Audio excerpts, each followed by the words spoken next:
Hello, I am Dr. Jack, and this channel focuses on helping you live a healthier and happier as well as a wiser life through knowledge. And in this particular video, I'm going to take a deeper dive into my experiences. I did sort of a documentary of me going and getting my first COVID vaccine shot as well as the second. Talk about what I felt and what I'm seeing happen in regards to side effects. In this video, I will also be addressing some of the latest information that's been popping up in the news, as well as answer some of the more common questions that are out there. And so stay tuned. Let's just jump straight into it.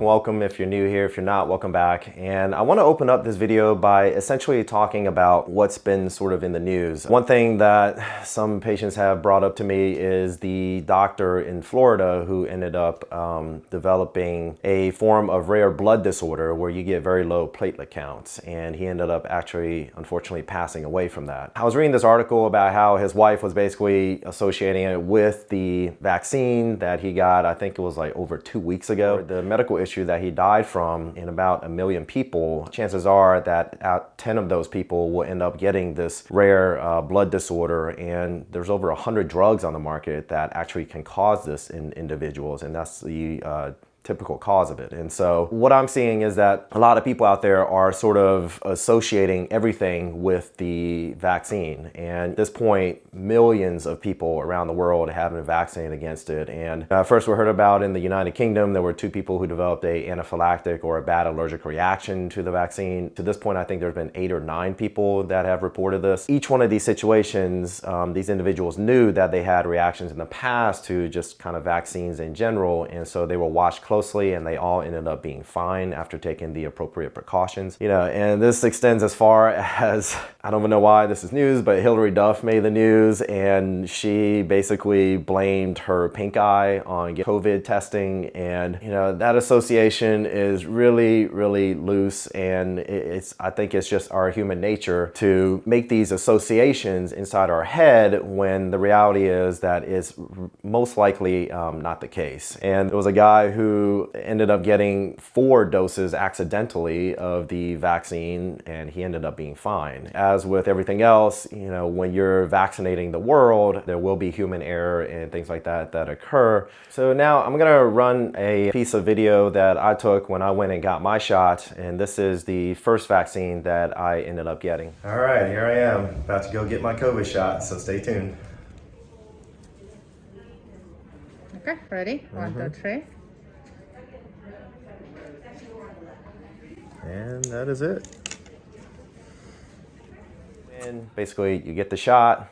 They give you a card to kind of document and keep track and schedule your second shot for you. And then they ask you to wait in a waiting room anywhere from 15 to 30 minutes. 30 minutes typically if you had a history of an allergic reaction. When I get these vaccines, as a hospital employee, I have to get the flu vaccine every single year. And I typically develop a bit of arm soreness. It kind of varies every year. What I basically developed is a habit of trying to get in some good exercise after getting these shots.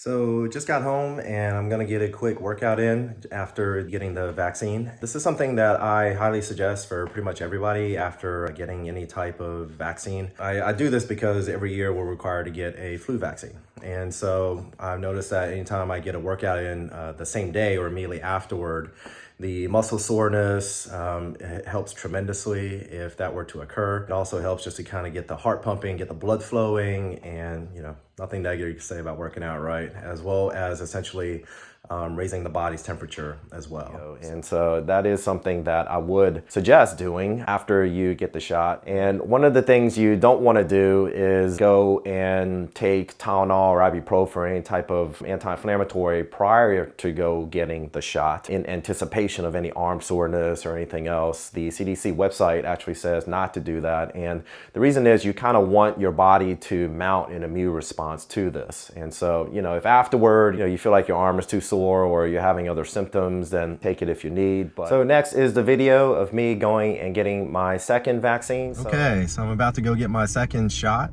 or vaccination. First one went fine, just a little arm soreness, and that was it. So stay tuned.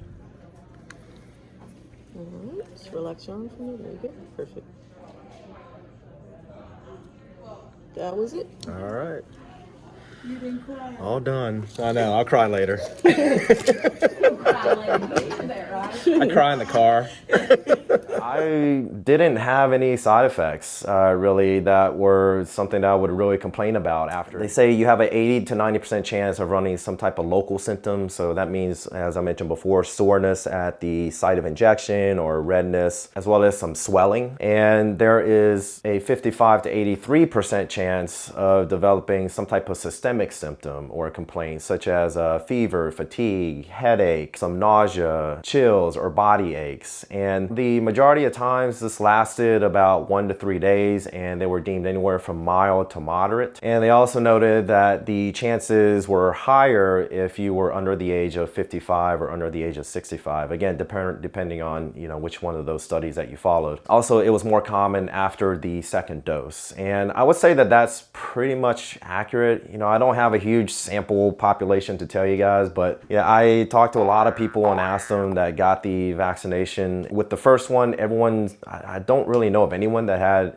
any really serious issues with it. I do know of several people, or a handful of people after the second dose, that ended up having some fevers as well as chills and muscle aches and joint aches and things like that. And it passed in about 1 to 2 days typically, and then they were fine. So if you're gonna get the shot, I suggest perhaps consider setting up the second shot on a Friday or on a day where you maybe not need to work for the next 1 or 2 days. And I also just want to make a comment here in that as people hear all this and as you're watching this, I hope that even knowing that you may develop these types of side effects, in my opinion, it's still worth going and getting it done. If you watch any of my previous videos, when I first started doing the research as to what the mRNA vaccine technology is about and everything else, I was sort of skeptical and I thought everything was rushed. But if you look at my previous videos, I'll link above and below in the description, you'll see that this technology has been worked on for decades. A company like Moderna actually has been focused only on mRNA vaccine technology for the last 10 years. And so, it was rushed in regards to the paperwork process of getting something authorized, as you can imagine. But as far as the safety concerns and everything else, the due diligence was still done there. Now, with the side effects, even if you told me that there was 100% chance that I would have fevers and, chills and muscle aches for 1 to 3 days, I would still go get it done, because then at least I can plan around it and know when it may occur, as opposed to getting the virus, not knowing what it's going to do to me long term, to my health, as well as me spreading it to other people that are more immune compromised and might not do as well as if I were to get sick from it. For those of you out there that are still comparing this to the flu, the novel coronavirus has killed more people in 1 year than 5 years of the flu. With the peak of what we're seeing now, with the holidays kind of behind us and all those cases kind of popping up and kind of propagating, I can tell you that the local hospitals around here are really struggling and on the verge of being overcapacitated now. And so please keep all of that in mind moving forward. And I hope that when it's your chance that you do go get the vaccine. This section is mainly to sort of answer some of the questions that are out there, and I find that most people, they're not anti-vaxxers per se, they're just vaccine hesitant, and they're vaccine hesitant because of lack of information. Again, I encourage you to watch my previous videos about how this vaccine ended up coming out, how it works, and why I think it's amazing in modern day technology. And when you throw tens of billions of dollars at a problem, have the world's greatest minds working 24/7 on a problem, along with the current AI systems and computational power that we have, this is what our society is capable of doing once we put our heads and resources together. And so it's really an amazing scientific feat, actually.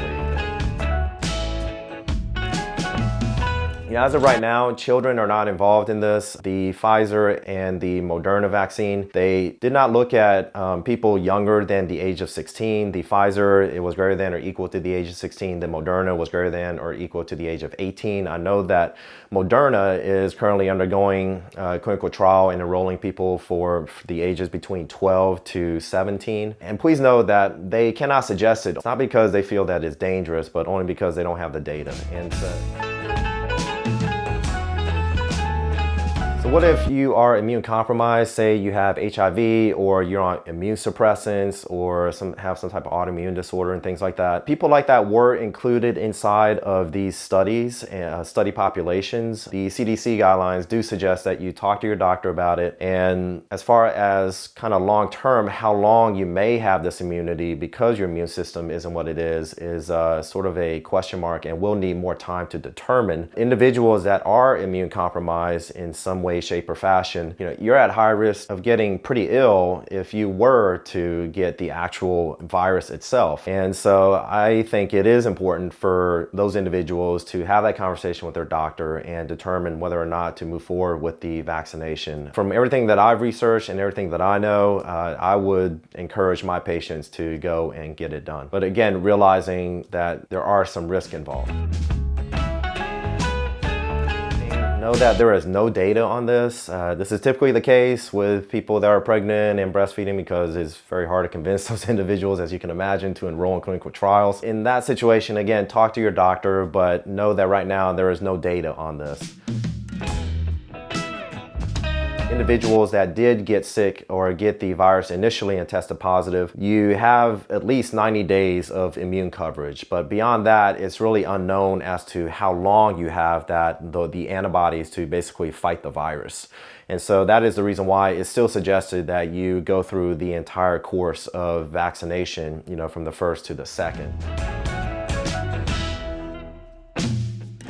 So I do want to address this also because it's been in the news quite a bit, and that's what the United Kingdom has done in regards to the second shot. As of December 30th, they made the choice to basically push back the second vaccine, not 3 weeks or 3 to 4 weeks, but 3 months later. Their rationale is that if you look at the data and how, say the Pfizer vaccine got to the point where they said that, oh, well, after the first vaccine, you have about 50% coverage.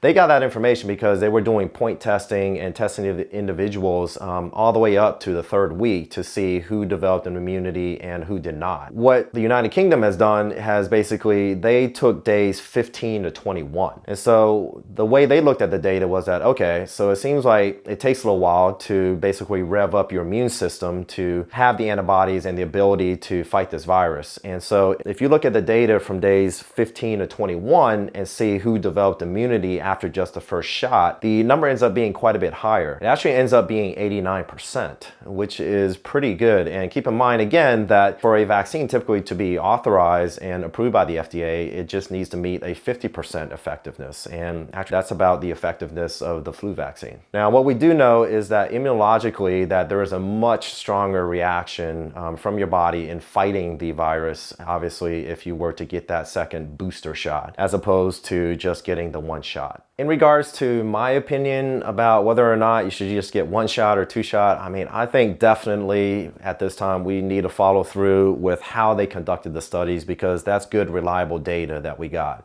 And there has to be a reason why on an immunologic level these companies had, when they were going through these clinical trials, state that it is better to get 2 shots. Trust me, if they could, they would have just done 1 shot. And there has to be a reason why that was the case. And for those of you that are sitting there at home and maybe thinking, oh yeah, well, twice the shots and, twice the money. I actually had a patient say that to me. That's not the case. You're not being charged for this. Well, you've been charged. Operation Warp Speed gave significant tax dollars on the tune of billions of dollars to Pfizer as well as Moderna. And so we have already paid for this. Nobody should be getting charged for this in the United States for it. So it's not a financially driven reason. I think that with the first shot is important, but with the second shot, it's equally as important. And, we see this with other boosters as well. So the concerns that have been raised in regards to delaying or not getting the second shot is that we don't know what happens inside your body after just getting the 1 shot and not getting the second one. So you might not develop a strong enough immune response with the first shot. It might allow the virus to kind of linger inside your body for a period of time. And the longer it lingers, you have a higher chance of mutations. Your body mounts an immune response and it's enough to kind of keep you from getting sick or even knowing that you've been infected infected, but it's not enough to have some of it inside your body and allows it to basically mutate. And we've seen the news recently, the virus is mutating and there's already a more transmissible strain that's out there that has now reached the United States as well. And so the suggestion is to go and get the second booster, because one of the big questions is, okay, even if you develop these antibodies and you're able to fight the infection after just the first dose, the big question mark is how long do you have that ability to fight the infection where you won't get infected and where you won't transmit the virus to somebody else. Ultimately, the take-home message is that we simply will not know this information until we actually do clinical trials on it.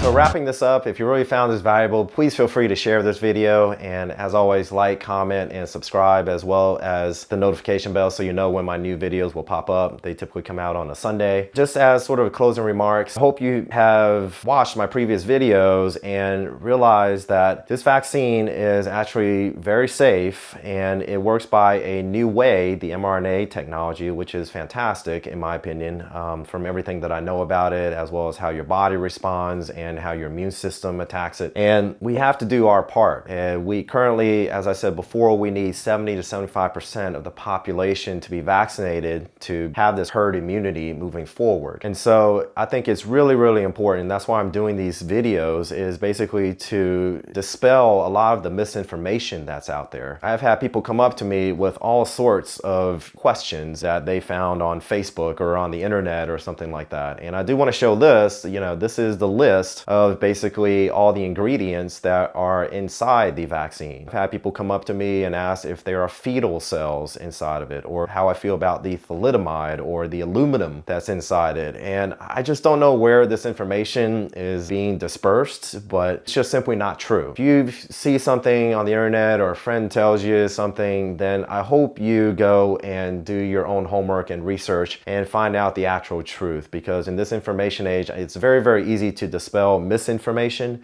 and misinformation creates sort of a dramatic effect, and so it tends to spread like wildfire on social media more than actual factual information these days. So just please keep all of that in mind whenever you hear something. So I want to close with this thought and this remark. When I went and got the vaccine, they give you this pin. And so at the time, I didn't fill it out because I was like, man, all the reasons I want to get the shot, I'm not gonna be able to fill it all out on here. To summarize, it says I took my shot to basically help others. I did it to help you, help your loved ones who may get very sick from this, or maybe yourself. I did it for my family, for my parents who are elderly. I did it for my patients who, some of them are immune compromised, and I have a significant elderly population that I take care of as well. Those are the reasons why I ended up getting it. Because statistically, right, if I were to get sick, chances are I will be fine, and I'll be one of those people that recover from it. Even though I do know of people that even 9 months later who are young and healthy got the infection and they still can't taste or smell. And one person has heart inflammation and heart issues and things like that now. But all that aside, statistically, I should be fine. But I feel like that would be a very selfish way for me to go about my decision making in whether or not I go and get this vaccination. And I have this talk with some of my patients as well. I tell them that, look, yeah, chances are you'll be fine, but you might go to the grocery store and you might run into that mom and dad who are there and they came out to do that, once a week shopping, and you end up coughing on them or something like that, and you give them the virus and they're out shopping because they have a child at home that's battling leukemia. And now you've indirectly contributed to a possible very bad outcome for that child. I'll leave you guys with that thought. I hope that I've answered a lot of the questions here and have at the very least made you all feel more comfortable about moving forward with getting this vaccination. Now millions of people around the world have been vaccinated. I did my best to try and present the data to you in regards to what any adverse outcomes have been, everything I researched, and presented it all to you. So if you have any questions or comments, please put it down below. And until the next video, I'll see you next time. Take care, stay safe. Bye-bye. Pura Vida.